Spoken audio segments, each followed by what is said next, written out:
পুষ্প বললে, আজ তোমার শ্রাদ্ধের দিন। তোমার ছেলে নিনু কাছা গলায় দিয়ে শ্রাদ্ধ করছে। পিণ্ডদানের সময় তোমায় গিয়ে হাত পেতে পিণ্ড নিতে হবে। নিনু? আহা, দুধের বালক, তাকে কাছা গলায় দিয়ে শ্রাদ্ধ করতে হচ্ছে। সে যে বড় করুণ দৃশ্য। যতীন বললে, আমি যাব না সেখানে। পুষ্প হেসে বললে, সে ছেলে মানুষ, যখন কচি হাতে ছলছল চোখে তোমার নামে পিণ্ড দেবে, সে এমনি আকর্ষণ তোমাকে টেনে নিয়ে যাবে। তোমার সাধ্য কি তুমি না গিয়ে থাকো?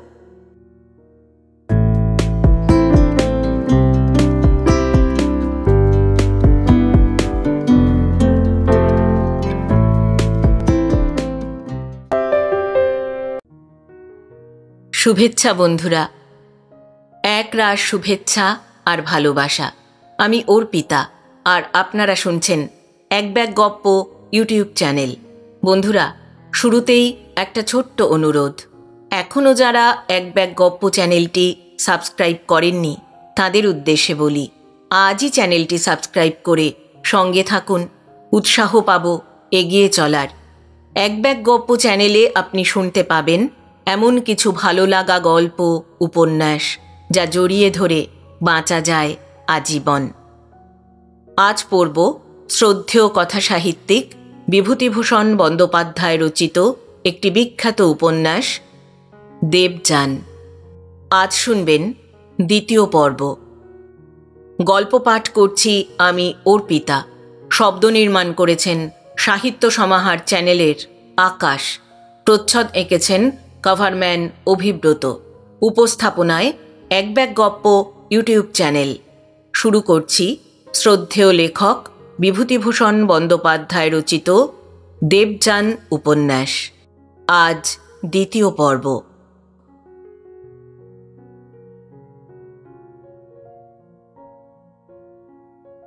যতীন হঠাৎ বললে, পুষ্প, আশালতাকে একবার দেখব, নিয়ে যাবি?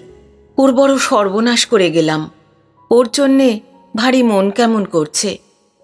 পুষ্প বললে, ভাবো যে তুমি আশালতাদের বাড়ি গিয়েছ। বেশ মনকে শক্ত করে ভাবো। আশালতা স্বামীর মৃত্যু সংবাদ কিছুই জানে না। সে দুপুরে খাওয়ার পরে আঁচল পেতে ঘুমোচ্ছে। তাকে সে অবস্থায় নিশ্চিন্ত মনে মাটির উপর ঘুমোতে দেখে দুঃখে ও সহানুভূতিতে যতীনের মন পূর্ণ হয়ে গেল। আহা, হিন্দুর মেয়ে, স্বামীর অভাবে ছোট ছোট ছেলে মেয়ে দুটিকে নিয়ে কি অসহায় অবস্থাতেই পড়ল। আজ হয়তো বুঝতে পারবে না, কিন্তু একদিন বুঝতেই হবে। মায়ের পাশে ছোট্ট মেয়েটি ঘুমোচ্ছিল। খোকা পাড়ায় কোথায় খেলতে গিয়েছে। এই বয়সে পিতৃহীন হল। সত্যি কি দুর্ভাগা ওরা। পুষ্প ওসব ভাবনা যতীনকে ভাবতে দিলে না। বললে, চলো যাই, পৃথিবীতে বেশিক্ষণ থাকা নিয়ম না। আশালতাকে আঁচল পেতে মাটিতে ঘুমোতে দেখে পর্যন্ত যতীন যেন কেমন হয়ে গিয়েছিল। তার আদৌ ইচ্ছা নেই স্বর্গে যেতে। তার মন আর কোথাও যেতে চায় না। পুষ্প বলে, যতীনদা, তুমি এত ভালোবাসো আশাকে? ওর মতো হতভাগিনী মেয়েও দেখিনি। ও তোমাকে বুঝল না। সত্যি কষ্ট হয় ওর জন্যে। কিন্তু তুমি এখানে থেকে ওর কোনো সাহায্য করতে পারবে না। চলো যাই। গতির বেগে পৃথিবীটা কোথায় মিলিয়ে গেল। শুধু মেঘ, সাদা মেঘ চারদিকে। ওদের পায়ের তলায় বহু দূরে কোথায় অভাগিনী আশালতা মেঝেতে আঁচল পেতে নিশ্চিন্ত মনে ঘুমুতে লাগল। যতীন বাড়ি ফিরে এসে দেখলে একটি মহিলা তার জন্যে অপেক্ষা করছেন। প্রথমে দূর থেকে দেখে তার মনে হলো একে কোথায় সে দেখেছে। কিন্তু মহিলাটি যখন ছুটে এসে তাকে বুকের মধ্যে জড়িয়ে ধরলেন, তখন তার চমক ভাঙল। মহিলাটি বললেন, বাবা, মন্টু, বাবা আমার, আমার মানিক। যতীন মায়ের পায়ের ধুলো নিয়ে প্রণাম করলে। মায়ের মুখের দিকে চেয়ে সে অবাক হয়ে গেল। 52 বছর বয়সে তার মায়ের মৃত্যু হয়, কিন্তু এখনো তার মুখে বার্ধক্যের চিহ্ন মাত্র নেই। তাই বোধহয় সে মাকে চিনতে পারেনি প্রথমটা। সে জিজ্ঞাসা করলে, বাবা কোথায় মা? যতীন কথা শেষ করে ঘরের দোরের দিকে চাইতেই বাবাকে দেখতে পেলে। 50 বছর বয়সে যতীনের বাবা মারা গিয়েছিলেন। এই চেহারা তত বয়সের নয়। এদেশে প্রৌঢ় বা বৃদ্ধ লোক নেই। যতীন বাবাকে প্রণাম করতেই তিনি এগিয়ে এসে ওকে আশীর্বাদ করলেন। বললেন, তোমার এখনো আসবার বয়স হয়নি বাবা। আর কিছুদিন থাকলে বিষয় সম্পত্তিগুলির একটা গতি করে আসতে পারতে। মাখন রায়ের জমিটা কত শখ করে খরিদ করেছিলাম কাছারির নিলেমে, সেটা রাখতে পারলে না বাবা। আর বেচলে ওই শশধর চক্রবর্তী ছাড়া আর কি লোক পেলে না? যতীনের মা বললেন, আহা, বাছা এলো পৃথিবী থেকে এত কষ্ট পেয়ে, তোমার এখন সময় হলো পোড়া বিষয়ের কথা নিয়ে ওকে বকতে? কি হবে বিষয় এখানে? কি কাজে লাগবে মাখন রায়ের জমি এখানে? আমায় বুঝিয়ে বলো তো শুনি। যতীনের বাবা বললেন, তুমি মেয়ে মানুষ, বিষয়ের কি বোঝো? তুমি সব কথার ওপর কথা বলতে আসো কেন? মাখন রায়ের জমি। পুষ্প ঘরে ঢুকতে যতীনের বাবা কথা বন্ধ করে বেরিয়ে গেলেন। যতীনের মা বললেন, পুষ্পকে চিনতে পেরেছিলি তো মন্টু? যতীন বললে, খুব। যতীনের মা বললেন, ওর মতো তোকে ভালোবাসতে আর কাউকে দেখলুম না। এই 18-19 বছরও এখানে এসেছে, এই বাড়ি ঘর সাজিয়ে তৈরি করে তোরই অপেক্ষাতে বসে আছে। পুষ্প তোকে এনেছে বলেই 3য় স্তরে আসতে পেরেছিস, নইলে হতো না। আর উনি এখনো 2য় স্তরে পড়ে রইলেন। বিষয় সম্পত্তি ওর কাল হয়েছে। এসেছেন আজ 16 বছর, বিষয়ের কথা ভুলতে পারলেন না। সেই ভাবনা সর্বদা। এত করে বোঝাই, এত ভালো কথা বলি, ওর চোখ সেই পৃথিবীর জমি জমার দিকে। কাজেই ওপরে উঠতে পারছেন না কিছুতেই। যতীনের মা দীর্ঘ নিঃশ্বাস ফেলে খানিকটা চুপ করে রইলেন। তারপর স্নেহের দৃষ্টিতে পুষ্পের দিকে চেয়ে বললেন, উন্নতি করেছে আমার পুষ্পমা, এরকম কেউ পারে না। এত অল্প দিনে ও যেখানে আছে সেখানে আসা যায় না। ওর পবিত্র একনিষ্ঠ ভালোবাসা এখানে এনেছে ওকে। কত উঁচু জাতির লোকের সঙ্গে ওর আলাপ আছে দেখিস ক্ষণ। তাঁরা যখন আসেন আমি থাকতে পারি না তাদের সামনে। যতীন বললে, মা তুমি কোন স্তরে আছো? মা বললেন, আমি ওর সঙ্গে 2য় স্তরে থাকি।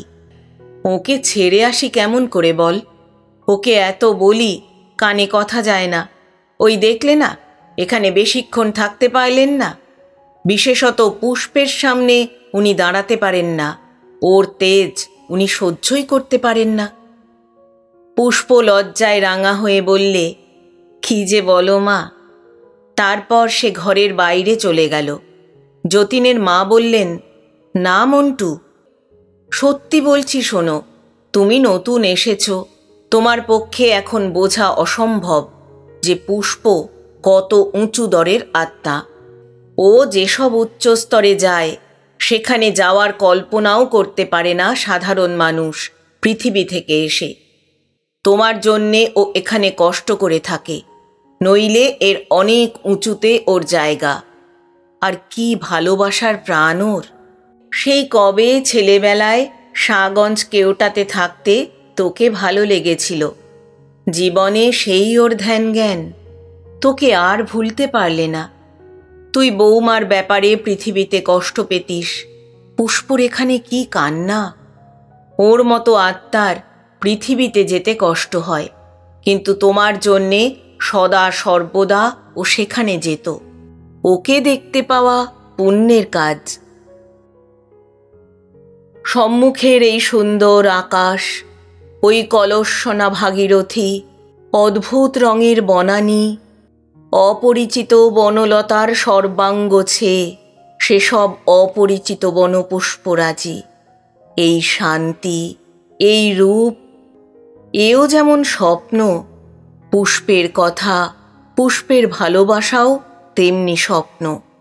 তার জীবনে সে শুধু নিজেকে ভুলিয়ে এসেছে, সুখ পেয়েছে বলে, কিন্তু সত্যি কোনো জিনিস পায়নি কখনো।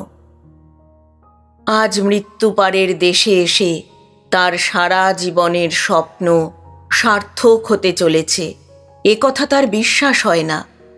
কোনটা স্বপ্ন আর কোনটা বাস্তব, তার কুরুলে বিনোদপুরের বাড়ি, না এই স্বপ্নলোক, আশালতা না পুষ্প? যতীনের মা বললেন তারা ওকে বড় ভালোবাসেন, মাঝে মাঝে অনেক উপরে নিয়ে যান তাদের রাজ্যে। আমি ওর মুখে সেসব গল্প শুনেছি। ইচ্ছে হয় এখনই যাই, কিন্তু আমাদের অনেক বছর কেটে যাবে সেই রাজ্যে পৌঁছতে, তবুও পৌঁছতে পারবো না। সাধারণ মানুষ, পৃথিবী থেকে যারা আসে, তারা এত নিম্ন স্তরের জীব যে এই তুমি যে দেশে আছো এই তাদের কাছে উচ্চ স্বর্গ। অন্য সব উচ্চ স্তরের কথা বাদই দাও।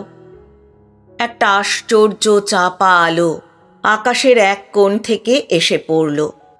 সমস্ত স্থানটা অল্পক্ষণের জন্য নীল আলোয় আলো হয়ে উঠল। আবার তখনই সেটা মিলিয়ে গেল। একটা ঠান্ডা নীলোজ্জ্বল আলোর সার্চ লাইট যেন 2 সেকেন্ডের জন্যে কে ঘুরিয়ে দিলে। যতীন বললেও, কিসের আলো মা?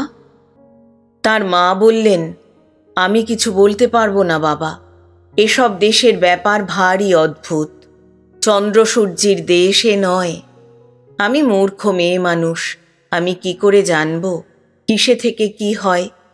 দেখি চোখে এই পর্যন্ত, কেন ঘটে, কিসের থেকে ঘটে, সেসব যদি জানব তবে তো জ্ঞানী আত্মা হয়ে যাব। পুষ্পও জানে না, পুষ্প মেয়ে মানুষ, ও ভালোবাসায় বড় হয়ে এখানে এসেছে, জ্ঞানী নয়। ওসব কথার উত্তর সে দিতে পারবে না। আচ্ছা, এখন আসি মন্টু, নতুন সবে কাল এসেছ, ক্রমে কত কি অদ্ভুত ব্যাপার দেখবে, কত কি নিজেই জানতে পারবে। সময় ফুরিয়ে যাবে না, সময় এখানে অফুরন্ত, অনন্ত। যতীনের মা চলে গেলেন। যতীন একদিন পুষ্পকে বললে, কতদিন হয়ে গেল এখানে এসেছি, বলতে পারিস পুষ্প? এখানে দিনরাত্রির কোনো হিসেব পাইনে। পুষ্প বললে, পৃথিবীর অভ্যেস দূর হতে এখনো তোমার অনেক দিন লাগবে যতুদা। এখানে দিনরাত্রির কোনো দরকার যখন নেই, তখন ঘড়ি দেখা অভ্যেসটা ছেড়ে দাও। সময় যে অফুরন্ত, অনন্ত, যতদিন সেটা অনুভব না করবে ততদিন মুক্তি হবে না। মনের বদ্ধ সংকীর্ণ ভাব দূর না হলে মুক্তি সম্ভব নয় যতুদা। যতীন বললে, কি ধরনের মুক্তি? পুষ্প বললে, কি জানি, আমি এসব বড় বড় কথা জানি নে। তোমায় আবার আমি কি বোঝাবো যতুদা? তুমি কি আমার চেয়ে কম বোঝো? বাজে কথা বলে আমায় ভোলাতে চাস নে পুষ্প। আমি অনেক কিছু জানতে চাই, আমাকে শেখানোর ব্যবস্থা করে দিবি? কত কি যে জানতে চাই তার ঠিক নেই, কে আমায় বলে দেবে বলতো? যতীন আকুলভাবে জিজ্ঞাসা করলে। পুষ্প বললে, আছে, লোক আছে, তোমায় নিয়ে যাব একদিন সেখানে। খুব উঁচু এক আত্মা আমায় বড় স্নেহ করেন, আমার স্তরে আসতে তার কষ্ট হয়, তাই আমি যাই তার সঙ্গে দেখা করতে। তুমি যাবে একদিন? আমি গুরুদেব বলি তাকে, বৈষ্ণব সাধু। যতীন বললে, কিন্তু আমি সেসব উচ্চ স্তরে কি করে যাব পুষ্প? মোটে সেদিন পৃথিবী থেকে এসেছি, তোমার দয়ায় তাই এত উঁচু স্তরে আছি। এর চেয়েও উঁচুতে কিভাবে যাব? পুষ্প বললে, যাওয়া ঠিক কঠিন নয়, কিন্তু থাকতে পারবে না বেশিক্ষণ। যাতে যেতে পারো তার ব্যবস্থা আমি করব। যতীন বললে, আচ্ছা, একটা কথা জিজ্ঞেস করি পুষ্প, আমার এখনো একটা সন্দেহ হয়, এসব স্বপ্ন নয় তো? পুষ্প বললে, যাও, পাগলামি করো না যতুদা, তোমার একথার উত্তর অন্তত 100 বার দিয়েছি, তুমি আসা পর্যন্ত। দেখবে আর একটা জিনিস দেখাবো, অবশ্যই তোমায় সেখানে আজ যেতেই হবে। যতীন বললে, কি সেটা? পুষ্প বললে, আজ তোমার শ্রাদ্ধের দিন। তোমার ছেলে নিনু কাছা গলায় দিয়ে শ্রাদ্ধ করছে। পিণ্ডদানের সময় তোমায় গিয়ে হাত পেতে পিণ্ড নিতে হবে। ছেলের কথা শুনে যতীন অন্যমনস্ক ও বিষণ্ণ হয়ে গেল। নিনু, আহা, দুধের বালক, তাকে কাছা গলায় দিয়ে শ্রাদ্ধ করতে হচ্ছে, সে যে বড় করুণ দৃশ্য। যতীন বললে, আমি যাব না সেখানে। পুষ্প হেসে বললে, ওই যে বলছিলাম, তুমি এ জগতের ব্যাপার কিছুই জানো না। সে ছেলে মানুষ, যখন কচি হাতে ছলছল চোখে তোমার নামে পিণ্ড দেবে, সে এমনি আকর্ষণ তোমাকে টেনে নিয়ে যাবে। তোমার সাধ্য কি তুমি না গিয়ে থাকো?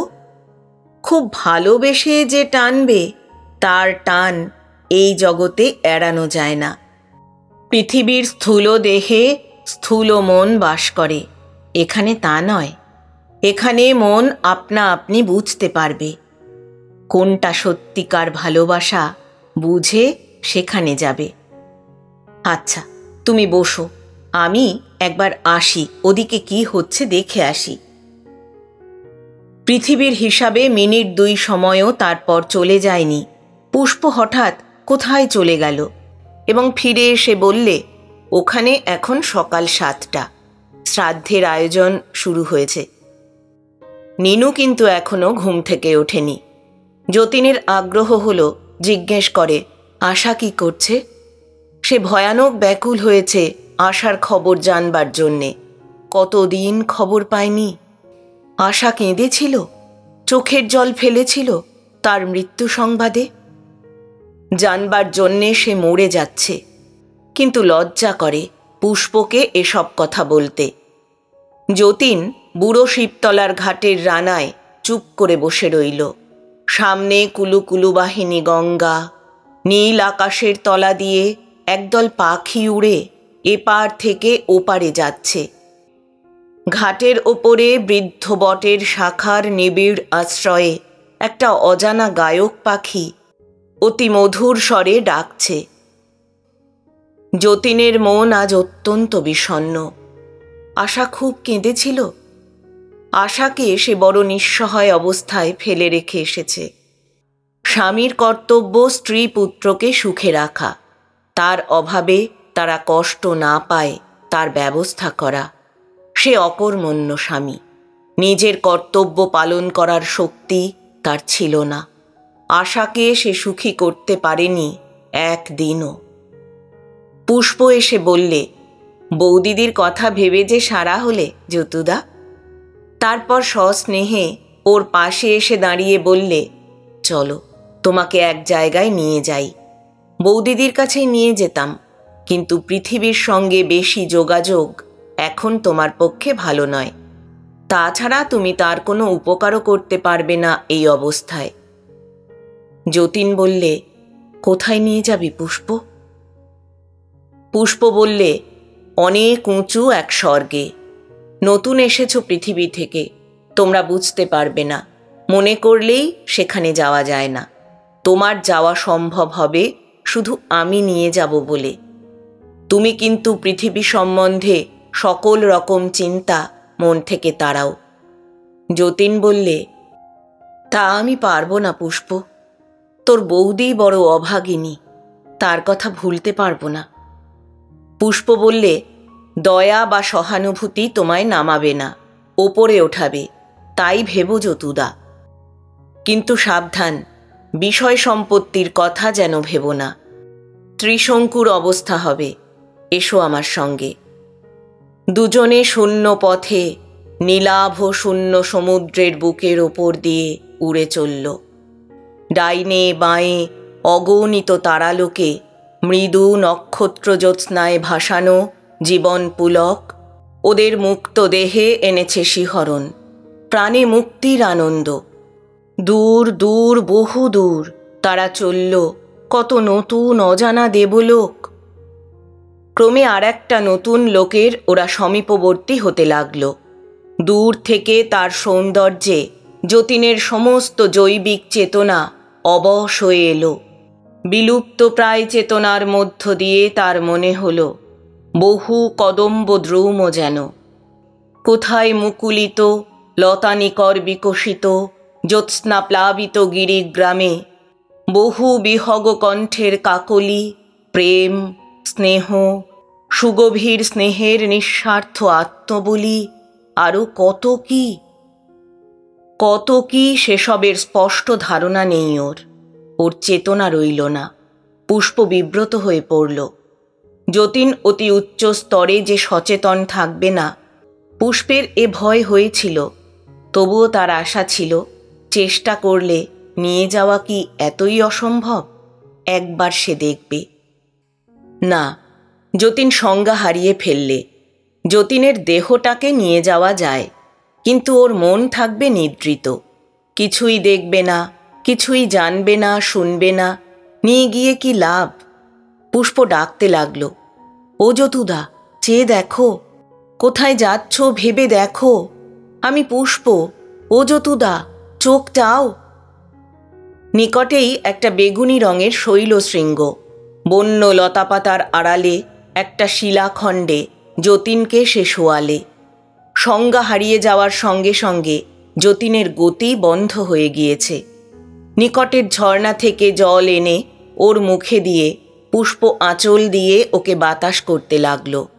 পরে নিজের দেহের চৌম্বক শক্তি আঙুল দিয়ে ছুঁয়ে ওর দেহে সঞ্চালিত করতে লাগল। এমন সময় পুষ্পের দৃষ্টি হঠাৎ আকৃষ্ট হল ওই উচ্চ শিখরটার প্রান্ত দেশে। সেখানে পরম সুন্দর এক তরুণ দেবতা বহু দূরে মহাশূন্যে দৃষ্টি নিবদ্ধ করে বসে আছেন আনমনে। কোনো দিকে তার খেয়াল নেই, কি যেন ভাবছেন। তার অঙ্গের নীলাভ জ্যোতি দেখে বহুদিনের অভিজ্ঞতার ফলে পুষ্প বুঝলে এ অতি উচ্চ শ্রেণীর আত্মা, দেবতা গোত্রে চলে গিয়েছেন। মানুষের কোনো পর্যায়ে ইনি এখন পড়েন না। পুষ্প জানত এই জগতে যে যত পবিত্র উচ্চ, সে দেখতে তত রূপবান, তত তরুণ। তারুণ্যে এখানে নির্ভর করে না জন্মের তারিখের দূরত্ব বা নিকটত্বের উপরে। এখানে দেহের নবীনতা ও সৌন্দর্য একমাত্র নির্ভর করে আধ্যাত্মিক প্রগতির ওপরে। এর রূপ ও নবীনতা পৃথিবীর হিসেবে 16-17 বছরের অতি রূপবান কিশোর বালকের, অর্থাৎ অত্যন্ত উচ্চস্তরের দেবতা ভিন্ন এরকম হয় না। দেবতার ধ্যানভঙ্গ করতে পুষ্পের সাহস হল না। সে এত উঁচু আত্মা কখনো দেখেনি। কি করবে ভাবছে। এমন সময় দেবতার অন্যমনস্ক চক্ষু অল্পক্ষণের জন্যে ওদের দিকে পড়ল। পরক্ষণেই তিনি অতীব জ্যোতিষ্মন দুটি চোখ দিয়ে ভালো করে চেয়ে দেখলেন। একটু বিস্ময়ের সুরে বললেন, কে তোমরা? পুষ্প প্রণাম করে বললে, সবই তো বুঝেছেন দেব। এইবার যেন দেবতার অন্যমনস্ক একাগ্রতা কিছু ভগ্ন হল। বর্তমান সম্বন্ধে তিনি সচেতন হয়ে উঠলেন। বললেন, কি বলো তো? আমার যোগ নেই এই স্তরের সঙ্গে, বুঝতে পারবো না। পুষ্প নিজেদের পরিচয় দিয়ে তার গন্তব্যস্থানের কথা ও যতীনের অবস্থা সম্বন্ধে বললে। আত্মা বললেন, ওকে যেখানে এনে ফেলেছ এখানেও তো ওর চৈতন্য হবে না, ওর পক্ষে এও তো অতি উচ্চ স্থান, নিচে নামিয়ে নিয়ে যাও ওকে। পুষ্প বললে, আপনি কে বলুন দেবতা? আমার কত শুভ দিন আজ, আপনাকে দেখলাম। এতকাল তো আছি এই জগতে, আপনার মতো আত্মা কখনো দেখার সৌভাগ্য আমার হয়নি। আপনি কে দেব? আত্মা অতি মধুর প্রসন্ন হাসি হেসে বললেন, তুমি এত জানতে চাও কেন? তুমি ভারতবর্ষের কন্যা, ভক্তি তোমার জন্মগত, বিশ্বাস করো এইমাত্র। তুমিও খুব উচ্চস্তরের আত্মা, নইলে আমায় দেখতে পেতে না। তোমার সঙ্গীকে যদি আমি জাগিয়েও দিই, ও আমায় দেখতে পাবে না। যাও, ওকে নামিয়ে নিয়ে যাও। তবু পুষ্প সাহসে নির্ভর করে বললে, আপনি কে দেব? পাহাড়ের চূড়োতে বসেছিলেন কেন? এ স্তর তো আপনার নয়। কথাটা শেষ করেই পুষ্প বুঝলে, আত্মা তখনই বড় হয় যখন প্রেমে সে বড় হয়। সামান্য পৃথিবীর মেয়ের এই প্রগল্ভ কথায় আত্মা চটে তো গেলেনই না, কৌতুক মিশ্রিত গভীর স্নেহে তার সুশ্রী বিশাল জ্যোতির্ময় চোখ দুটি স্নিগ্ধ হয়ে এলো। বললেন, দেখবে কি দেখছিলাম? এসো এখানে, তোমায় দেখাবো তুমি তার উপযুক্ত হয়েছ। পুষ্প আগ্রহের সঙ্গে এগিয়ে এলো। আত্মা শৈলশৃঙ্গের প্রান্তসীমার দিকে দাঁড় করিয়ে হাত দিয়ে ওকে স্পর্শ করে বললেন, দেখছ? পুষ্পের সারা দেহ শিউরে উঠল। সামনে এ এক অন্য পৃথিবী। বিশাল জলাভূমিতে বড় বড় অতিকায় জীব জন্তু কর্দমে ওলট পালট খাচ্ছে। গাছপালার একটিও পরিচিত নয়। বাতাসে অস্বাচ্ছন্দ্যকর গরম জলীয় বাষ্প, সূর্যের তেজ অতিশয় প্রখর। তারপর ছবির পর ছবি, কত দেশ, কত যুদ্ধ, কত সৈন্যদল, কত প্রাচীন দেশের বেশভূষা পরা লোকজন, প্রশস্ত রাজপথ, প্রাচীন দিনের শহর, পচা ডোবাখানা শহরের রাজপথের পাশেই। ঘোর মহামারীতে দলে দলে লোক মরছে, কি বীভৎস দৃশ্য! আত্মা বললেন, বহু দূর অতীতে ফিরে চাইছিলাম, কতকাল আগেকার আমারই বহু পূর্বজন্মে। কত লোককে হারিয়েছি, কত মধুর হৃদয় আর কখনো খুঁজে পাইনি। বিশ্বের দূর প্রান্তের মোহনায় বসে তাদের কথা মনে পড়ছিল। যা দেখলে সব আমার জীবনের বিভিন্ন অঙ্কের রঙ্গভূমি। লক্ষ্মী মেয়েটি, এখন তোমার সঙ্গী ছেলেটিকে নিয়ে নেমে যাও।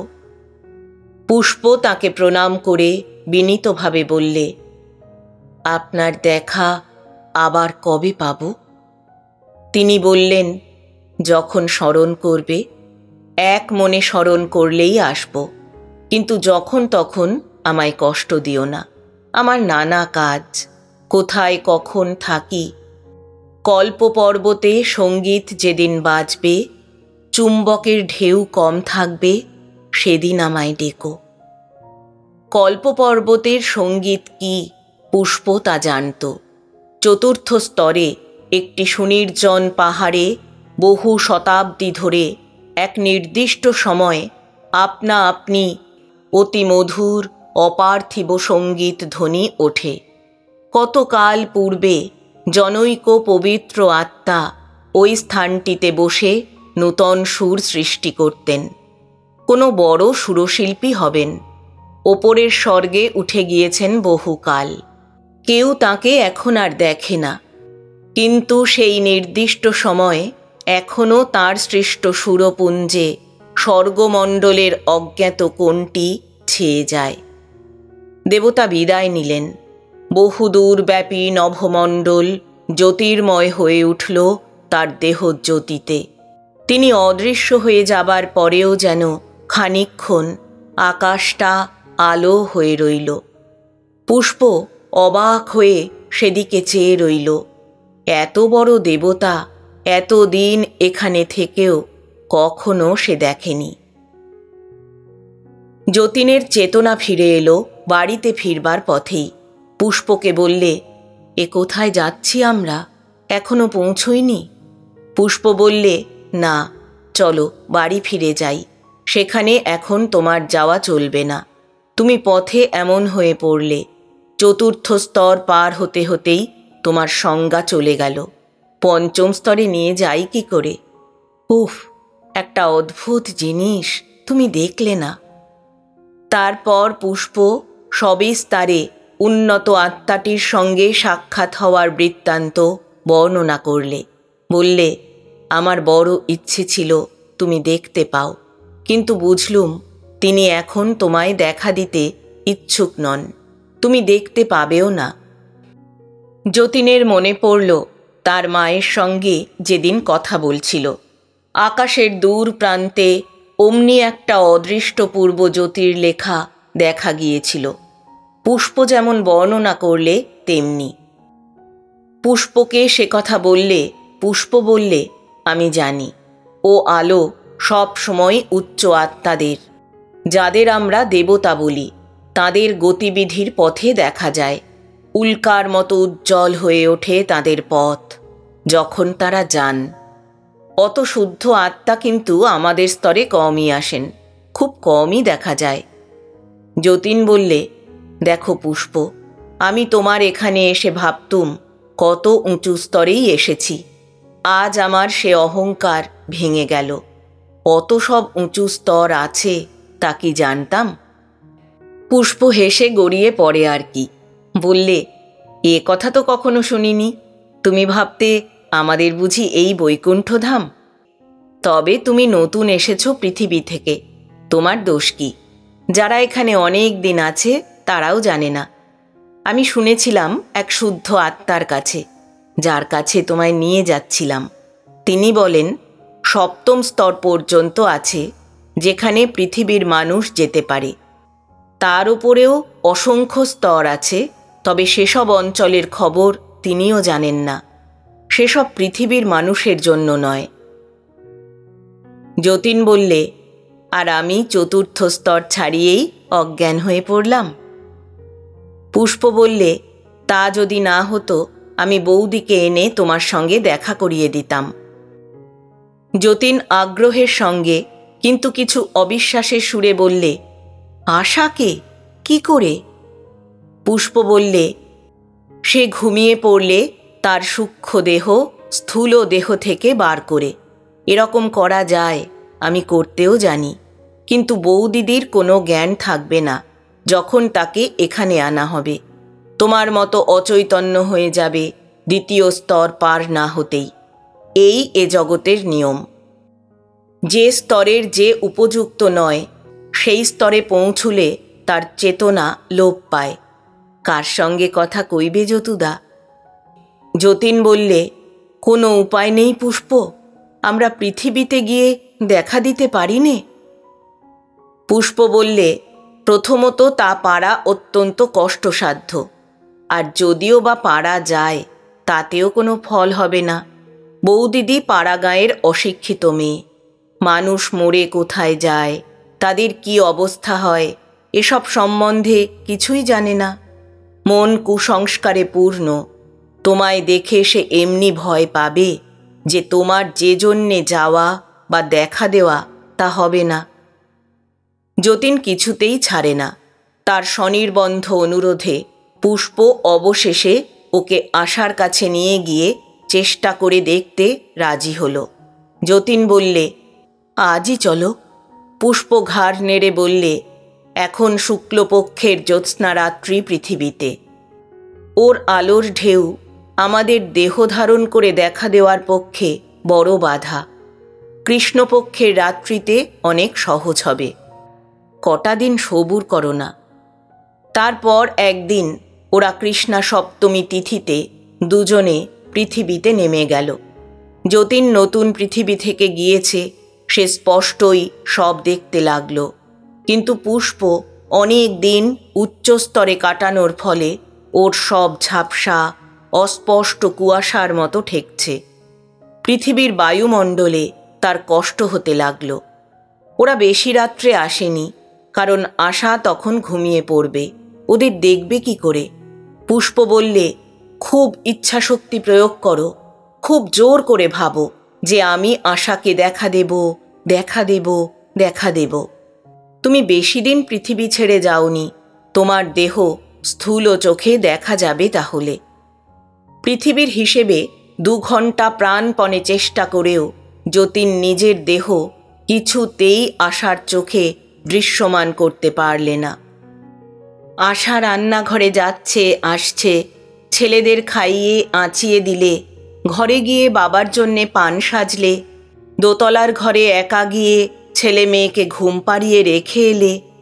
যতীন সব সময় ওর আশেপাশে, সামনে রোয়াকে, ঘরে, দোতলায় উঠবার সিঁড়িতে দাঁড়িয়ে থেকেও কিছুতেই কিছু করতে পারলে না। কতবার ডাকলে, আশা, ও আশা, এই যে আমি, আশা, ও আশা, আমি এসেছি তোমার সঙ্গে দেখা করতে। আশা ওকে টেরও পেলে না, এমনকি মনেও কিছু অনুভব করলে না।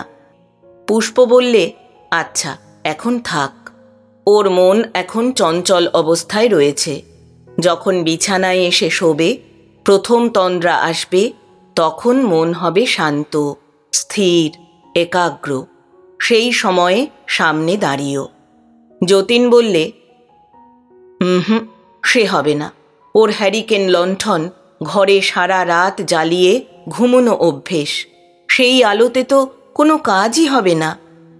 পুষ্প বললে, আচ্ছা সে হবে ক্ষণ, তুমি সেজন্য ব্যস্ত হইও না, আমি চেষ্টা করব ক্ষণ। ততক্ষণ যতীন পুষ্পকে সঙ্গে নিয়ে বাড়ির বাইরে গেল। এই তার শ্বশুর বাড়ির দেশ।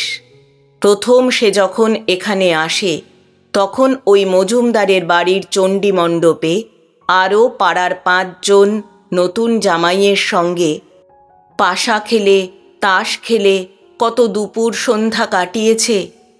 ওই সেই যদুভরের পুকুর, যেখানে মস্ত বড় রুই মাছ ধরেছিল ছিপে, সেই প্রথম ও সেই শেষ। উফ, মাছটা ঘাটের ওই পৈঠাটার ওপর পড়ে পালিয়ে যাচ্ছিল জলে। ওরই বড় শালা আশার ভাই ছেনি জাল দিয়ে মাছটা ধরে ফেলে। সেসব একদিন গিয়েছে, হঠাৎ পেছন থেকে কে বলে উঠল, ওখানে কে দাঁড়িয়ে? ওরা দুজনেই ফিরে চাইলে। যদুভরের ছেলে শ্রীশভর গাড়ু হাতে পুকুরের ঘাটে নামতে গিয়ে হাঁ করে অবাক হয়ে ওর দিকে চেয়ে আছে, হাত 20-25 দূরে। পুষ্প বললে, তুমি পৃথিবীর ভাবনা খুব এক মনে ভাবছিলে, তোমায় দেখতে পেয়েছে। পরক্ষণেই দেখা গেল শ্রীশ গাড়ু রেখে ওর দিকে এগিয়ে আসছে। সে যে পুষ্পকে দেখতে পাচ্ছে না সেটা বেশ বোঝাই গেল। তার বিস্মিত দৃষ্টি শুধু যতীনের দিকে নিবদ্ধ। পরক্ষণেই কিন্তু সে থমকে দাঁড়িয়ে ভয়ে চিৎকার করে উঠল। যতীন তো অবাক, ভয়ে চিৎকার করে কেন? সে বাঘ না ভালুক? শ্রীশভরের গলার আওয়াজ পেয়ে ততক্ষণ তাদের বাড়ির মধ্যে থেকে, পাশের নিমাইভরের বাড়ি থেকে, ওর জ্যাঠামশাই নন্দভরের বাড়ি থেকে অনেক লোক, ছেলে বুড়ো বেরিয়ে এলো।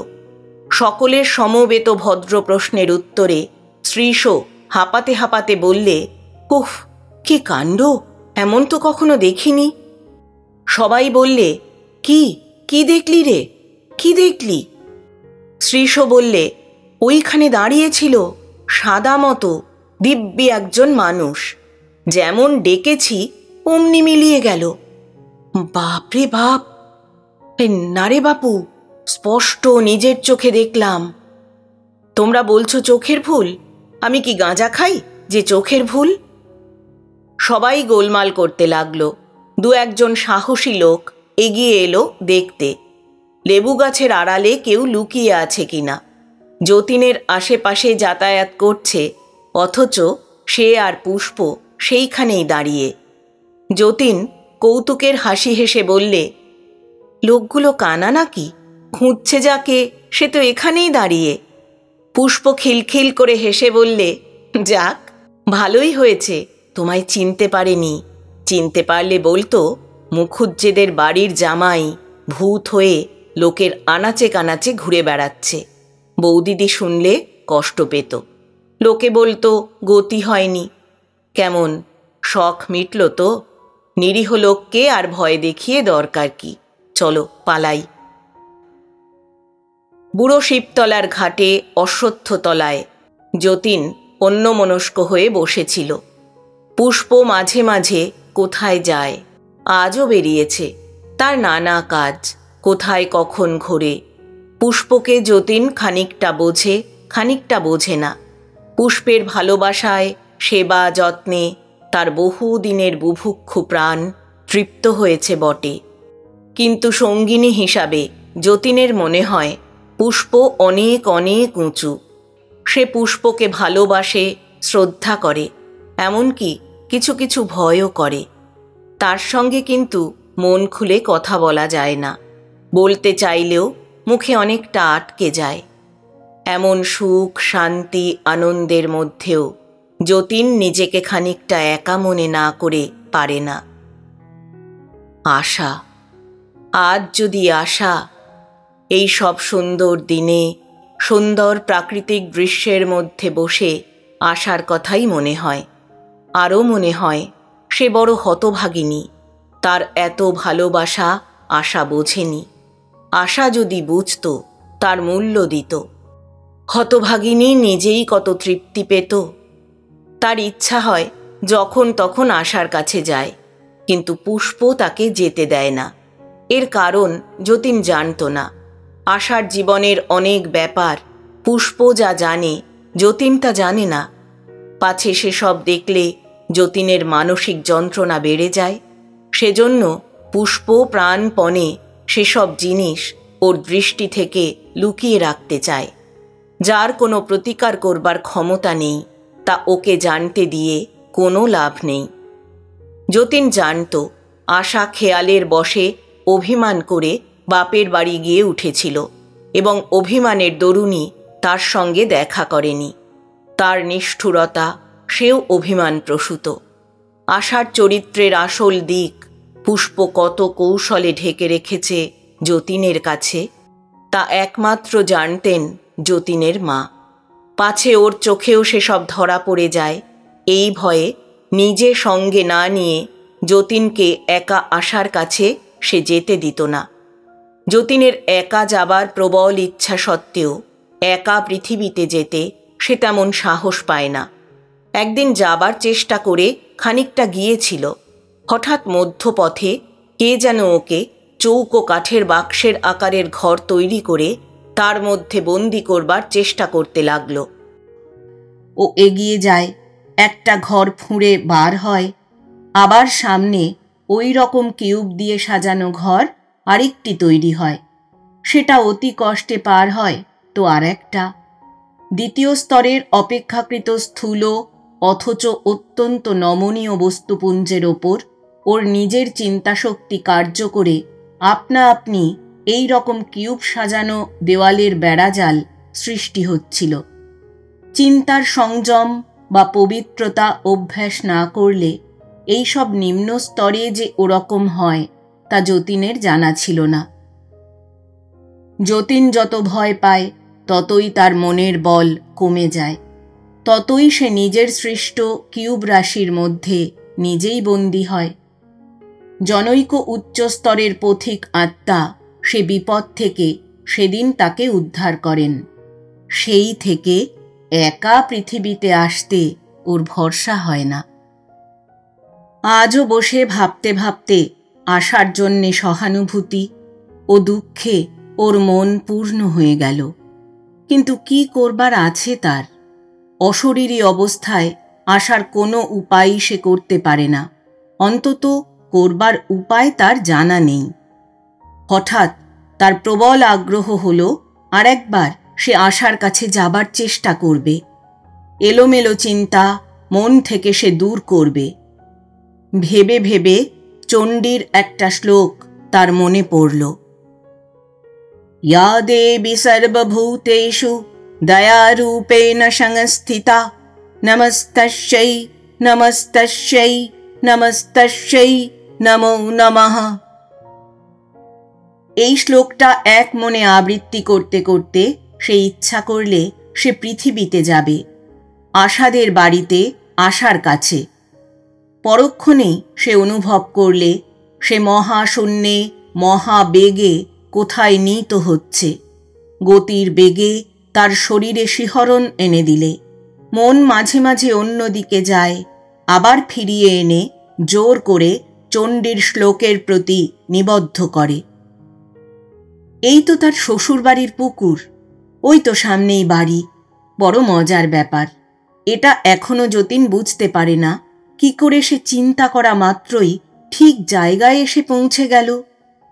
এরোপ্লেন যারা চালায় তাদের তো দিক ভুল হয়, কত বিপাকে বেঘোরে কষ্ট পায়।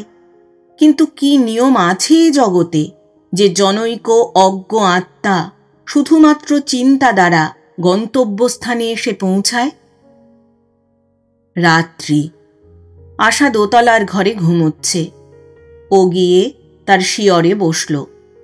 খানিকটা পরে দেখলে আশার দেহের মধ্যে দিয়ে ঠিক আশার মতো আরেকটি মূর্তি বার হচ্ছে। যতীন শুনেছিল গভীর নিদ্রার সময় মানুষের সূক্ষ্ম দেহ তার স্থূল দেহ থেকে সাময়িকভাবে বার হয়ে ভূবরলোকে বিচরণ করে। কিন্তু আশার এই সূক্ষ্ম দেহ দেখে যতীন বিস্মিত ও ব্যথিত হয়ে গেল। কি জ্যোতিহীন, শ্রীহীন, অপ্রীতিকর মেটে সিঁদুরের মতো লাল রঙের দেহটা। চোখ অর্ধনিমীলিত, ভাবলেশীন, বুদ্ধিলেশীন। একটু পরে সেই দেহের চক্ষু দুটির দৃষ্টি যতীনের দিকে স্থাপিত হল। কিন্তু সে দৃষ্টিতে এমন কোনো লক্ষণ নেই যাতে যতীন বুঝতে পারে যে আশা ওকে চিনেছে বা ওর অস্তিত্ব সম্বন্ধে ও সচেতন হয়েছে। যেন মুমূর্ষু লোকের চোখের চাউনি, যা কিছু বোঝে কিছু বোঝে না, চেয়ে থাকে অথচ দেখে না। যতীন ভূবরলোকের অল্পদিন সঞ্জাত সামান্য অভিজ্ঞতা থেকে বুঝতে পারলে আশার সূক্ষ্ম দেহ অত্যন্ত অপরিণত এবং আদৌ উচ্চতার স্তরের উপযুক্ত নয়। সে জিজ্ঞেস করলে, আশা, কেমন আছো? আমায় চিনতে পারো?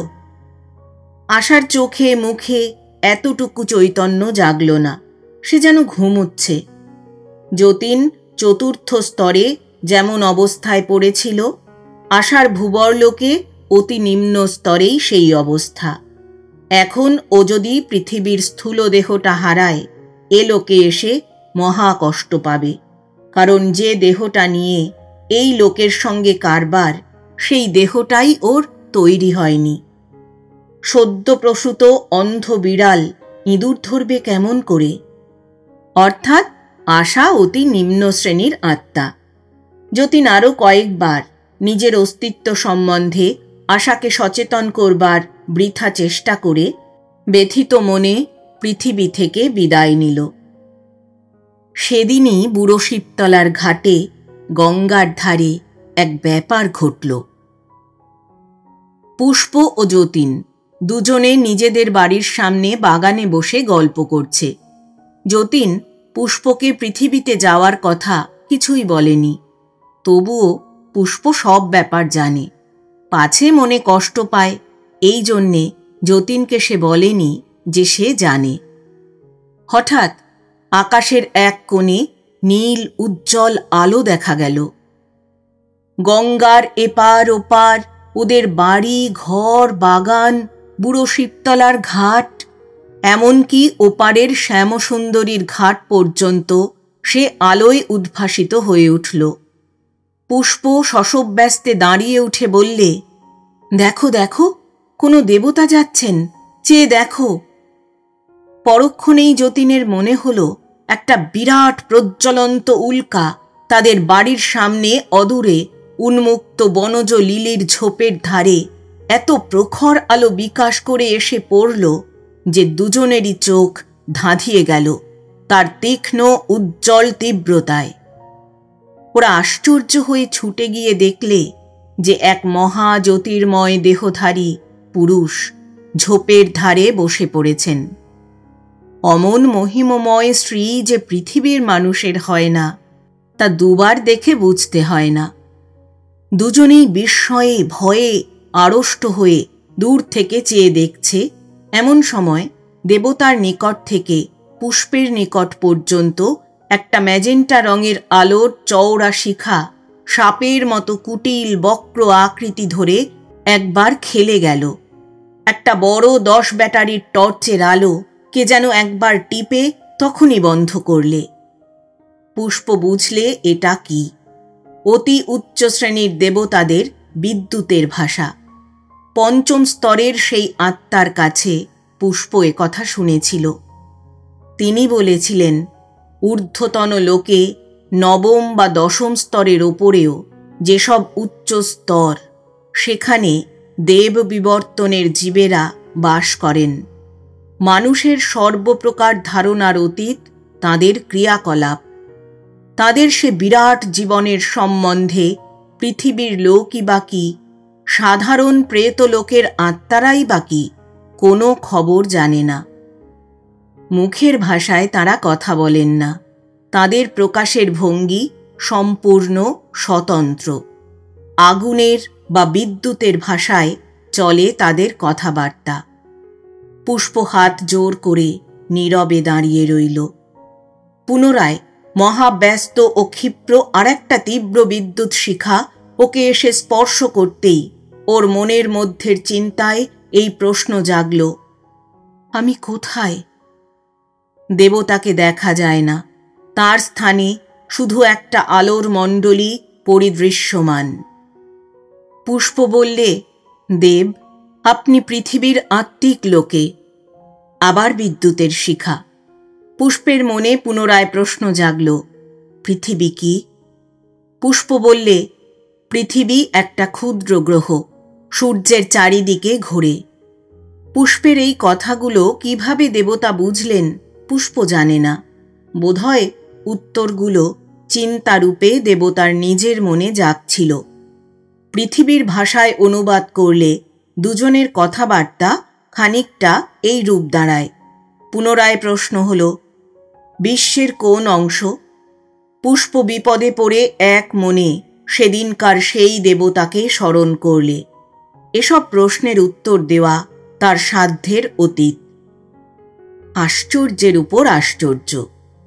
সেদিনকার সেই শৈলশিখরারূঢ় দেবতা তখনই তার সম্মুখে তার জ্যোতির্ময় দেহ নিয়ে আবির্ভূত হলেন। পুষ্প প্রণাম করে বললে, দেব, আমি সামান্য মানবী। উনি যে প্রশ্ন করেছেন আমি তার কি উত্তর দেব? আমায় বিপদ থেকে উদ্ধার করুন। তারপর সে দ্বিতীয় দেবতাটির পানে কৃতজ্ঞতা ও বিস্ময়পূর্ণ দৃষ্টিতে চেয়ে রইল। তিনি সেদিন বলেছিলেন বটে, স্মরণ করলেই আমি আসব। পুষ্প একথা বিশ্বাস করেনি। সে মহা অপরাধী দেবতার কাছে। ছি ছি, কি অবিশ্বাসী তার আত্মা! কিন্তু এই চিন্তা চাপা পড়ে গেল আর এক আশ্চর্য ব্যাপারে। দুই দেবতার মধ্যে যেন তীব্র বিদ্যুৎ শিখার ক্ষিপ্র আদান প্রদান চলছে। পৃথিবীর কোনো ঘটনার উপমা দ্বারাই তার স্বরূপ বোঝানো যাবে না। দুখানা বড় যুদ্ধ জাহাজ যেন পরস্পর পরস্পরের ওপর তীব্র অক্সিজেন হাইড্রোজেন আলোর সার্চ লাইট নিক্ষেপ করছে। দুই বিরাট দেবতার কথাবার্তা চলছিল। পরে এই কথাবার্তা পৃথিবীর ভাষায় অনুবাদ করে পুষ্পের দেবতা বন্ধু তাকে যা বলেছিলেন তা এইরূপ। পুষ্পের দেবতা বন্ধু বিস্মিত হয়ে জিজ্ঞেস করলেন, আমার অভিনন্দন গ্রহণ করুন। আপনি কে দেব? আগন্তুক দেবতা বললেন, আমি কোথায় আগে বলুন। পুষ্পের দেবতা বন্ধু বললেন, পৃথিবীর আত্মিক লোকে। আগন্তুক দেবতা বললেন, পৃথিবী কি? পুষ্পের বন্ধু বললেন, একটা ক্ষুদ্র গ্রহ, সূর্য নামে একটা নক্ষত্রের চারিধারে ঘোরে। আগন্তুক দেবতা বললেন, বিশ্বের কোন অংশে? দেবতা বন্ধু বললেন, এ প্রশ্নের কি জবাব দেব? ছায়াপথ দ্বারা সীমাবদ্ধ যে নক্ষত্র জগৎ, তারই এক অংশে। আপনি কোন অংশের অধিবাসী? এর উত্তরে আগন্তুক দেবতা বললেন, আমার কথা শুনে হয়তো আপনি বিশ্বাস করবেন না। আমি বহু বহু দূরের অন্য এক নক্ষত্র জগতের অধিবাসী। আমি বহু কোটি বৎসর পূর্বে ভ্রমণে এবং নতুন দেশ আবিষ্কারে বেরিয়েছিলাম। আমার চৈতন্য যতদিন হয়েছে, আমার মনে এক অদম্য পিপাসা ছিল বিশ্বের প্রত্যন্ততম সীমা আবিষ্কার করব। কি কি নতুন দেশ এতে আছে দেখব। এতকাল ধরে বেগবান বিদ্যুতের অপেক্ষাও দ্রুততর গতিতে শুধু শূন্যে বেরিয়ে বেড়াচ্ছি।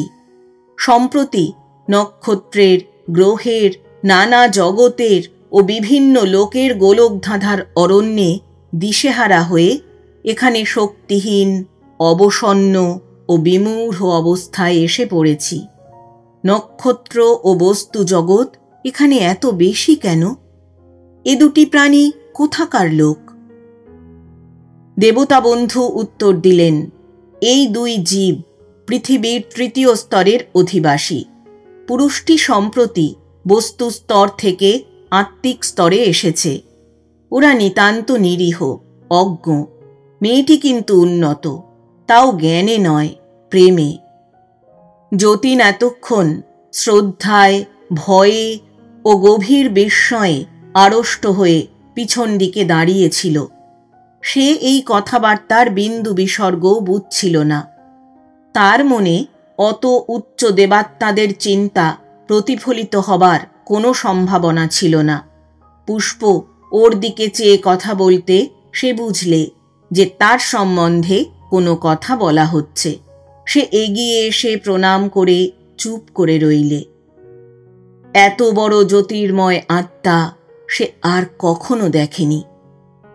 দেবতা বললেন, উফ, কোথায় এসে পড়েছি! বিশ্বের কোন অংশে যে আছি তা কিছুই বুঝতে পারছি নে। তুমি কোন একটা গ্রহের নাম করলে।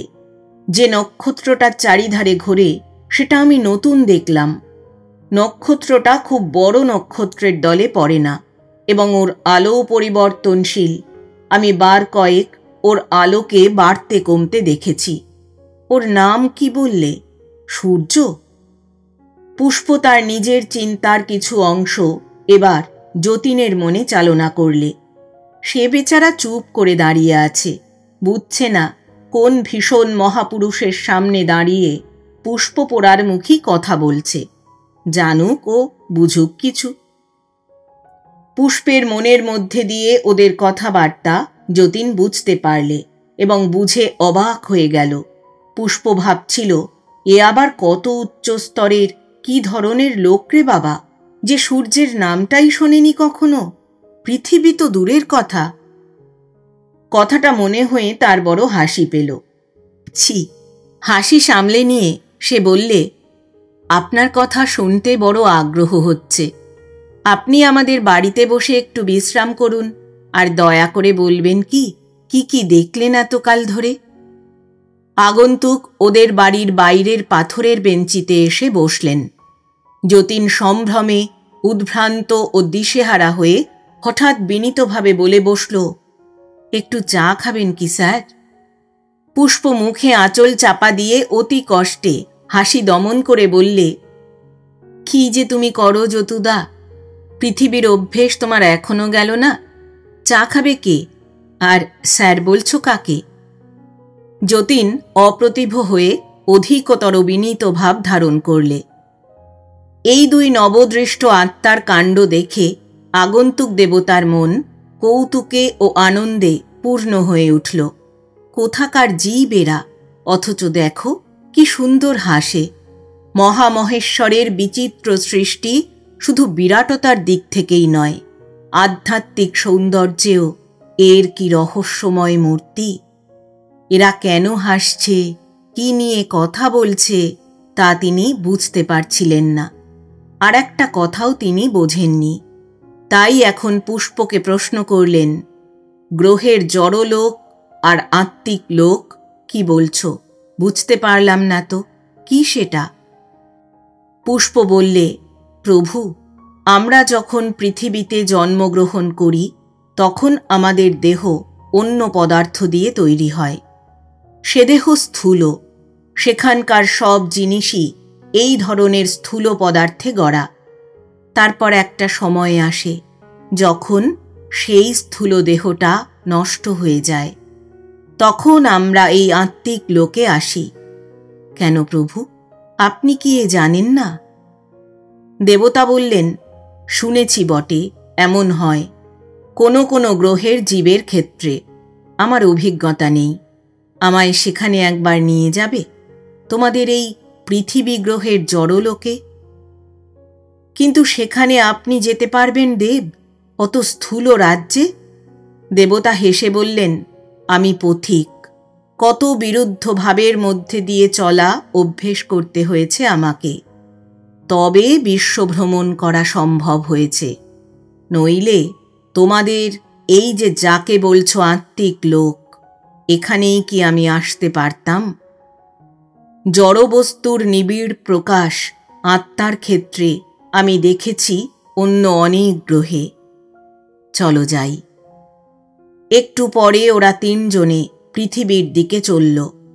পৃথিবীর নিকটে এসে দেবতা বললেন, উফ, মেঘের মতো কি সব বিশ্রী চিন্তার ধোঁয়া চারদিকে, তোমরা দেখতে পাচ্ছ না? যতীন তো কিছুই দেখতে পায় না। পুষ্প জানে পৃথিবীর মানুষের পাপের ও দুঃখের নানা রকম চিন্তার মেঘ পৃথিবীর বায়ুমণ্ডলে জমা হয়ে মাঝে মাঝে পৃথিবীতে যাতায়াতের সময় তাকে কষ্ট দিয়েছে। তবুও সে পৃথিবীরই জীব, তার ততটা কষ্ট হয় না যতটা ইনি পাবেন। যেখানে গিয়ে ওরা নামল সেটা ভারতবর্ষের বিহার অঞ্চলের একটা ছোট গ্রাম। মহিষ দল মাঠে চড়াচ্ছে রাখালরা। তিনজন মেয়ে মানুষ একটা ভুট্টা ক্ষেতের ধারে দাঁড়িয়ে ঝগড়া করছে। পৃথিবীতে ভাদ্র মাস, শরতের বেশ পরিষ্কার নীল আকাশ, বন্যার জল এসে নেমে গিয়েছে। গ্রামের মধ্যে গৃহস্থ বাড়ির উঠানে পচা কাদা। একটা বাড়িতে মকাইয়ের মরাইয়ের মধ্যে জল ঢুকে মকাইয়ের দানা পচিয়ে ফেলেছে বলে বাড়ির মেয়েরা মকাইগুলো নামিয়ে ঝাড়ছে।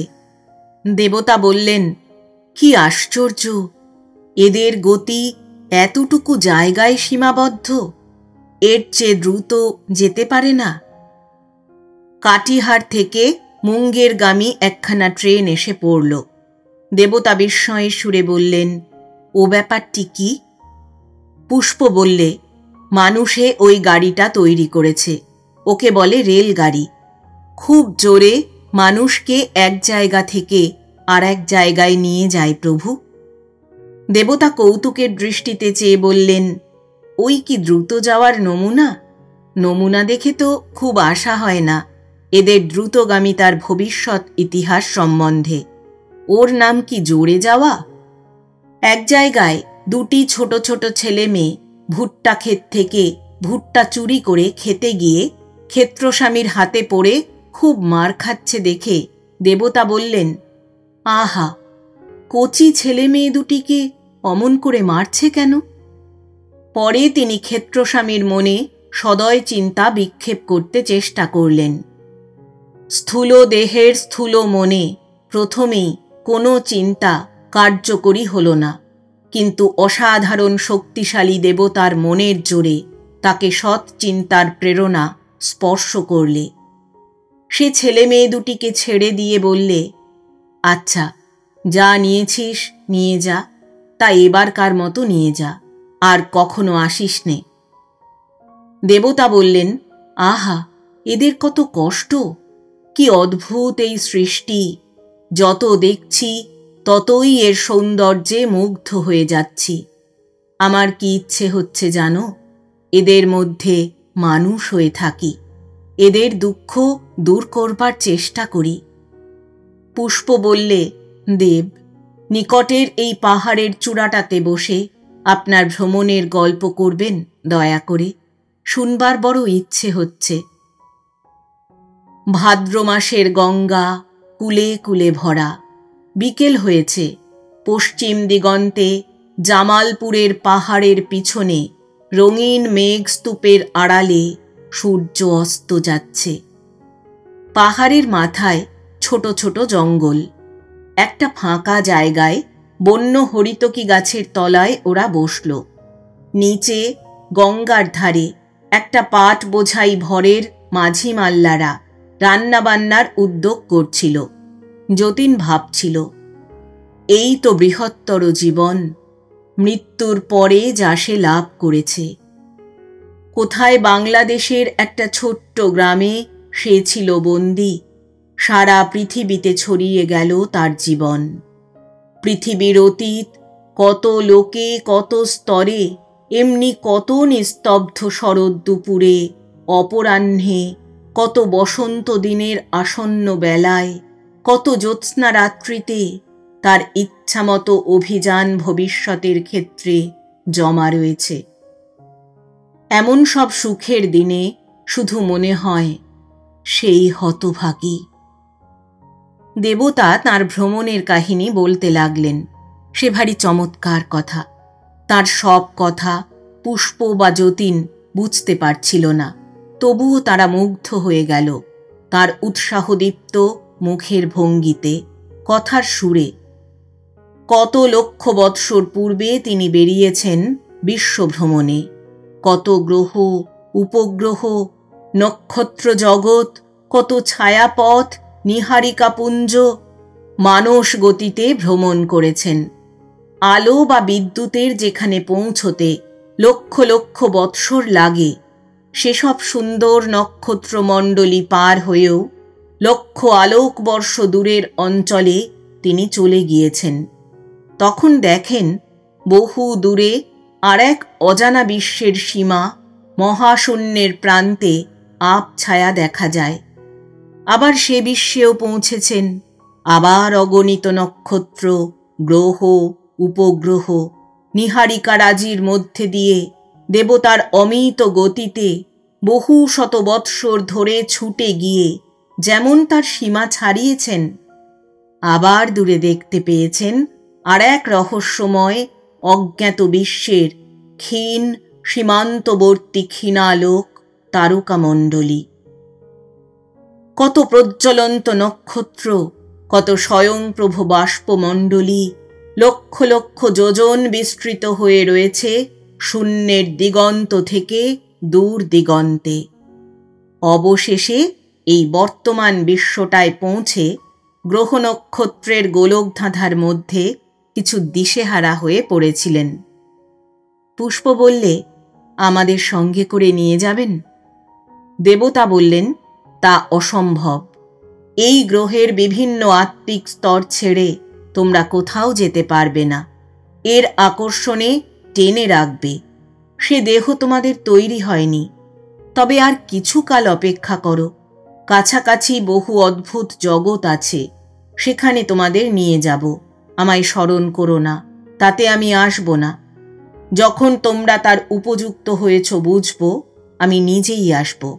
এখন আমি যাই। আর একটা বিষয়ে সাবধান থেকো। তোমরা দেখতে পাচ্ছ না, আমি পাচ্ছি। তোমাদের এই গ্রহটার চারদিক ঘিরে একটা বিরাট শক্তিশালী চৌম্বক ঢেউ বইছে। সেটা তোমাদের ওই পৃথিবীর দিকে টানছে। এই ঢেউয়ে পড়লে ঘুরিয়ে নিয়ে এসে ওই পৃথিবীর জড়লোকে তোমাদের ফেলে পুনরায় জড়দেহ ধারণ করতে বাধ্য করবে। এটাকে পুনর্জন্মের ঢেউ বলা যেতে পারে। খুব সাবধান। বিশ্বের সীমা আবিষ্কার করবার যার আগ্রহ, সে যেন ক্ষুদ্র গ্রহের স্থূল স্তরে আবার স্থূল জড়দেহ ধারণ না করে। পুষ্প ও যতীন দুজনে প্রণাম করলে। পুষ্প বললে, আবার যেন আপনার দেখা পাই দেব। পর মুহূর্তে দেবতা অন্তর্হিত হলেন।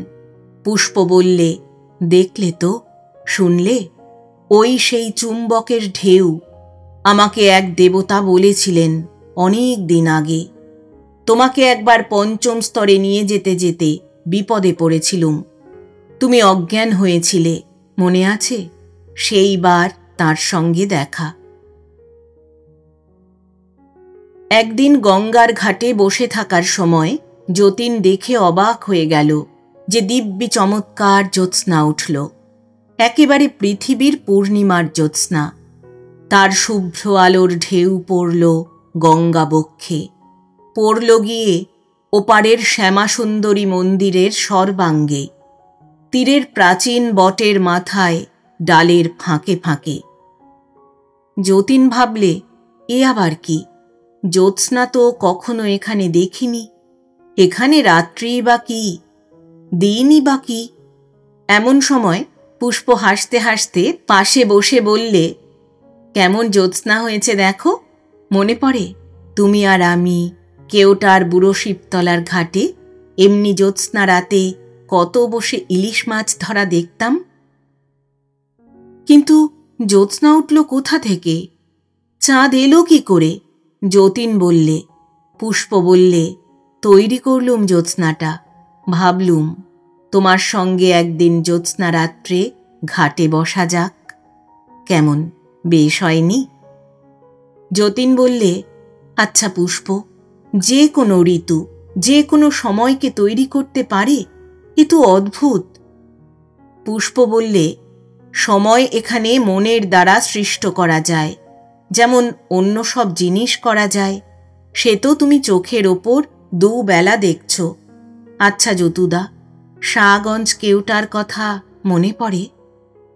যতীন বললে, খুব পড়ে পুষ্প। সেই একবার আমি গাছ থেকে পড়ে গিয়েছিলাম, মনে আছে? তোর কি কান্না! সত্যি আমি একবার ভাবি, জীবনে কি পুণ্য না জানি করেছিলুম যে তোর মতো মেয়ের সঙ্গ পেয়ে ধন্য হয়েছি। আবার কখনো মনে হয় এসব স্বপ্নই বা।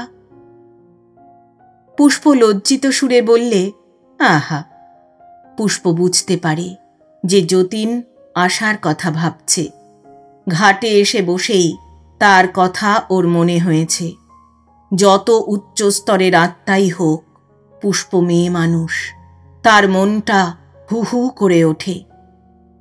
যতুদাকে সে আবাল্য ভালোবাসে, প্রাণ দিয়ে ভালোবাসে, কিন্তু যতুদা তার চেয়ে যে আশা বৌদিকে বেশি ভালোবাসে, এ কথা সে জেনেও মনে স্থান দেয় না বেশিক্ষণ। উপায় কি? এই তার অদৃষ্ট লিপি। নইলে সে ছেলেবেলায় পৃথিবী ছেড়ে যতুদাকে ছেড়ে আসবে কেন? যতীনের গত 13 বছরের জীবনে পুষ্প ছিল না, ছিল আশা। এই অবস্থায় আশার সঙ্গেই যতীনের মনের যোগ অনেক গাঢ়বদ্ধ। কারো কোনো দোষ নেই। পুষ্পর মনে দুঃখের ছায়া এসে পড়তেই বাইরের জ্যোৎস্না ক্রমশ ম্লান হয়ে এলো। মন প্রফুল্ল না থাকলে মানসিক সৃষ্টি ক্ষুণ্ণ হবেই। হঠাৎ পুষ্প যতীনের দিকে চেয়ে বললে, একটা কথা ভুলে গিয়েছিলাম যতুদা। আজ কল্পপর্বতে গান বাজবার দিন, চলো তোমাকে শুনিয়ে আনি। সে এক অদ্ভুত জিনিস। ওদের স্বর্গ থেকে বেরিয়ে ওরা শূন্যে বেয়ে চলল। বহু দূরে একটা সবুজ নক্ষত্রের দিকে আঙুল দেখিয়ে পুষ্প বললে, ওইখানে আমাদের যেতে হবে। ওই দিকে এক দৃষ্টে চোখ রেখে ভাবো যে আমরা ওখানে যাব। নক্ষত্রটা যেন ক্রমে বড় হচ্ছে। যতীনের মনে হল সে সবেগে ওর দিকে নীত হচ্ছে। কি অদ্ভুত এ যাত্রা! যতীন অবাক হয়ে চেয়ে দেখছিল, অনেক দূরে অন্ধকারের মধ্যে একটা প্রকাণ্ড গ্রহ ডুবে ডুবে ঘুরছে। পুষ্প বললে, এই হচ্ছে শুক্র গ্রহ।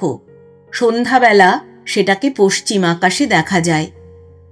আকাশের রং এখানে নীল নয়, অনেকটা ধূসর মিশ্রিত বেগুনি। শূন্য পথে অনেক আত্মা তাদের মতোই যাওয়া আসা করছে। তবে তাদের মধ্যে কেউই উচ্চ শ্রেণীর নয়। ওদের রং দেখে শ্রেণী ঠিক করতে শিখে গিয়েছে যতীন। এসব আত্মার রং খানিকটা খানিকটা মেটে সিঁদুরের মতো লাল। খুব সাধারণ শ্রেণীর আত্মা, তবে নিম্ন শ্রেণীর আত্মা এখানে আসে না। তাদের দ্বিতীয় স্তরের নিম্ন পর্যায় ছাড়িয়ে উঠবার সাধ্যই নেই। হঠাৎ যতীন বললে, সে পাহাড় তো চতুর্থ স্তরে, সেখানে পৌঁছে আবার অজ্ঞান হয়ে পড়ব না তো পুষ্প? পুষ্প হেসে বললে, তাহলে তোমায় কি আনতুম যতুদা? সেবার তুমি যেখানে অজ্ঞান হয়েছিলে সেটা চতুর্থ স্তরের ঊর্ধ্বলোক। চতুর্থ স্তরে ঠিকই ছিলে। চতুর্থ স্তরে সেই নীল হ্রদ দেখেছিলে, যেখানে দেবদেবীরা স্নান করছিলেন। যতীন বললে, কই, কোথায় দেবদেবীরা স্নান করছিলেন? আমি তো দেখিনি। তখন থেকেই আমার জ্ঞান চলে যাচ্ছিল তাহলে।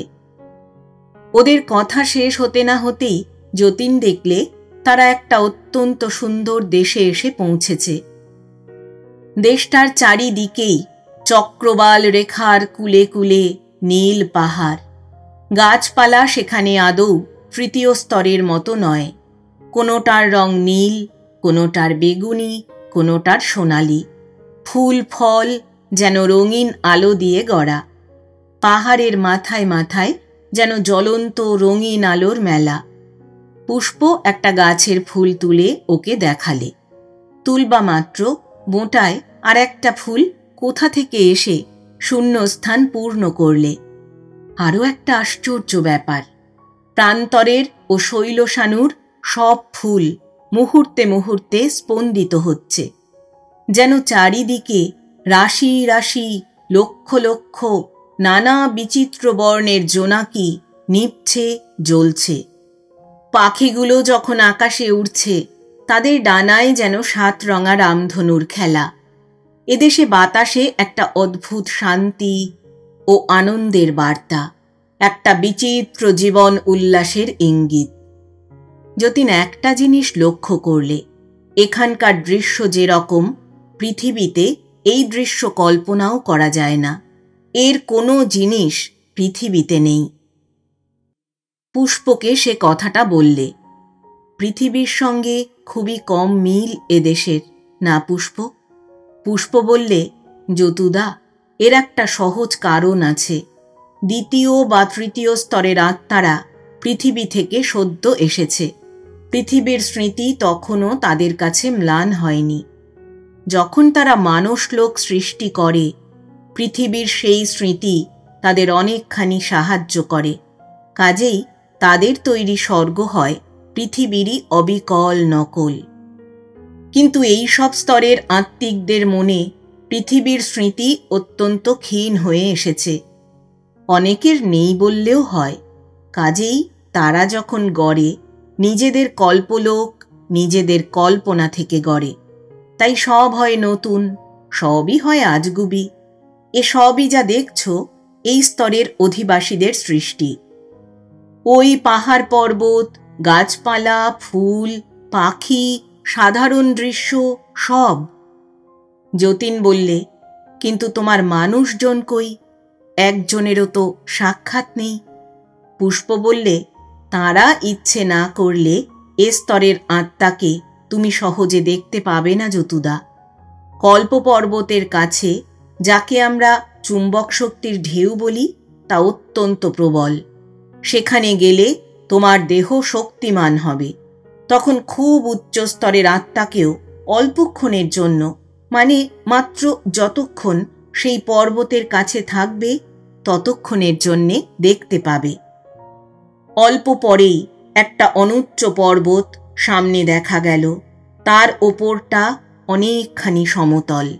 সেই সমতল জমিটুকুর ওপর যে দৃশ্য চোখে পড়ল যতীনের, তাতে সে বিস্মিত, মুগ্ধ ও স্তম্ভিত হয়ে গেল। সেখানে বহু দেবদেবী একত্র হয়েছেন।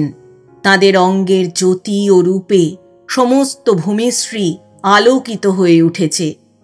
যদি এখানে বায়ুমণ্ডল বলে কোনো কিছু থাকে, তবে সমগ্র বায়ুমণ্ডল তাদের দেহ নিঃসৃত উচ্চ বৈদ্যুতিক শক্তির স্পন্দনে মৃত্যুঞ্জয়ী অমৃতের নির্ঝর হয়ে উঠেছে যেন। দেহগন্ধের সুরভিতে বহু দূর পর্যন্ত আমোদিত। যতীন এই পর্যন্ত এত উচ্চ জীবের একত্র সমাবেশ কখনো দেখেনি। সে চুপি চুপি বললে, এ যে ওদের দস্তুর মতো ভিড় লেগে গিয়েছে দেখছি, পুষ্প। উফ! সবাই যেন কিসের অপেক্ষা করছে। সকলের চোখ বাঁ দিকের একটা খুব উঁচু পাহাড়ের দিকে নিবদ্ধ। যতীন বললে, ও পুষ্প, এ যেন ফোর্টের র্যাম্পার্টে দাঁড়িয়ে মোহনবাগানের ম্যাচ দেখতে এসেছে সব। আহা, টিকিট কিনতে পায়নি বেচারিরা। পুষ্প তিরস্কারের সুরে বললে, না, তুমি জ্বালালে যতুদা, চুপ করে থাকো না কেন ছাই। যতীন কি বলতে গিয়ে হঠাৎ চুপ করে গেল। বাঁ ধারের সেই পাহাড়ের চূড়া থেকে এক অপূর্ব মধুর শব্দের ঢেউ উত্থিত হল। দেবদেবীরা সকলে অবনত মস্তকে শুনতে লাগলেন। কেউ কেউ পাহাড়ের ঢালুর রঙিন স্বয়ংপ্রভ তৃণদলে শুয়ে পড়লেন অলসভাবে। কেউ বসে দুহাতে মুখ ঢাকলেন। বেশিরভাগই কিন্তু দাঁড়িয়ে দাঁড়িয়ে শুনতে লাগলেন। সে মধুর শব্দ কণ্ঠসঙ্গীত নয়, যন্ত্রসঙ্গীতের মতো শব্দটা, কিন্তু পরিচিত কোনো যন্ত্রে বাদিত সঙ্গীত নয়। অত্যন্ত রহস্যময় তার উৎপত্তিস্থল, যেন গঙ্গার ধারা। কোন উচ্চ পর্বতের তুষার প্রবাহে তাঁর জন্ম, কেউ খবর রাখে না। যতীনের সর্বাঙ্গ বারবার শিউরে উঠতে লাগল। শুনতে শুনতে যতীনের মনে হল, সে আর পৃথিবীতে বদ্ধ আত্মা নয়, সে উচ্চ অমৃতের অধিকারী দেবতা হয়ে গিয়েছে। সে মুক্ত, সে বিরাট। তার আত্মা সারা বিশ্বকে বেপে সচেতন হতে চায়। তার বিরাট হৃদয়ে সকল পাপী তাপী মূর্খ ও নিন্দুকের স্থান আছে। পতিতের উদ্ধার করতে যুগে যুগে পৃথিবীতে জন্মেছে, তাদের দুঃখে যুগে যুগে করেছে মৃত্যুবরণ। বিশ্বের মহাদেবতার প্রেমিক পার্শ্বচর সে। সে নৃত্যশীল গ্রহ নক্ষত্রের বিচিত্র নৃত্য ছন্দে লীলাময়, পবিত্র, প্রেমিক, মুক্ত দেবতা। এ কি আনন্দ, এ কি শিল্প মাধুর্য, এ কি অভিনব অননুভূতপূর্ব অমরতা। কোনো দিকে কেউ আর দাঁড়িয়ে নেই, সবাই বসে পড়েছে। নিস্তব্ধ চারিদিক। মধুর অশরীরী রহস্যময় মোহিনী সঙ্গীত লহরী কখনো উচ্চে কখনো মৃদুস্বরে এক টানা বয়ে চলেছে। বিরাম নেই, বিরতি নেই। পৃথিবীর কোনো ভাষাতেই তার বর্ণনা নেই। কতক্ষণ সময় কেটে গেল তার লেখাজোখা নেই। অনন্তকাল ধরে অমন সঙ্গীত প্রবাহিনী গোমুখী নির্গত ভাগীরথী ধারার মতো বয়ে চলেছে, বয়ে চলেছে। যতীনের মনের কোন গুপ্তকক্ষের গভীর অনুভূতির দ্বার খুলে গেল। সে দেখতে পেলে তার পৃথিবীতে যাপিত আরও অনেক পূর্ব জীবন। এই অনন্ত জীবন প্রবাহে সে যুগ যুগান্তর ধরে ভাবের ও প্রেমের স্রোতে বয়ে আসছে। আশা কি এক জন্মের আশা, না পুষ্প এক জন্মের পুষ্প? কত যুগ ধরে ওরা যে নিত্য সঙ্গিনী। ওর জীবনে ছন্দে গাঁথা ওদের জীবন। কতবার কত বিরহ মিলন, হাসি অশ্রুর মধ্যে দিয়ে ওদের সঙ্গে কতবার দেখাশোনা, কতবার আবার ছাড়াছাড়ি। কত বিস্মৃত মরুদ্বীপে, কত শ্যামল পল্লীর কুঞ্জে কুঞ্জে, কত ক্ষুদ্র গ্রাম্য নদীর তীরের কুটিরে, কত পাহাড়ের নিচেকার আদিম কালের গুহায়, কত রাজার রাজপ্রাসাদে, কত দশার্ণ গ্রামে ব্যাধ রূপে, কত সার দ্বীপে ক্রৌঞ্চ মিথুন রূপে, কত কুরুক্ষেত্রে বেদ গায়ক ব্রাহ্মণ রূপে। যতীন দেখলে পুষ্প কাঁদছে। ও নীরবে পুষ্পের হাতে হাত দিয়ে তাকে নিজের কাছে সস্নেহে নিয়ে এলো। তারপর কখন সেই অপূর্ব সঙ্গীত থেমে গিয়েছে। বিচিত্ররূপী জ্যোতির্ময় জীবেরা মহাশূন্যে অদৃশ্য হয়ে গিয়েছেন। কখন জ্যোৎস্নার আলোতে সারা দেশ ভরে গিয়েছে, যতীনের খেয়াল নেই। জ্যোৎস্না, জ্যোৎস্না, বহু পূর্ণিমার সম্মিলিত জ্যোৎস্নালোক চারিদিকে। যতীন বললে, পুষ্প, চলো, ওঠো।